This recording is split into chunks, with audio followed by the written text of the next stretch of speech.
Good morning, good morning. Andito ngayon ako sa Bataan, rice field. Sinicheck ko lang ang mga palayan dito kung ganda ba ang ani dito. Pero sa nakikita ko, okay naman.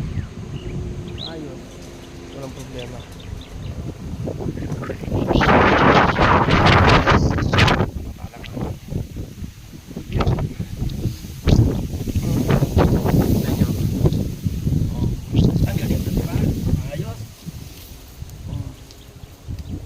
Palay muna yan. After nyan, magiging bigas na yan. Pinagiling na.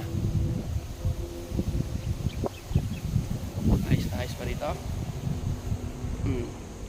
Kaya kung alam nyo lang kung gaano kahirap magtanim, sana yung mga nag-a-only rice dyan, isip-isip din. Kita nyo naman, puro palayan dito. Magandang umaga sa inyo.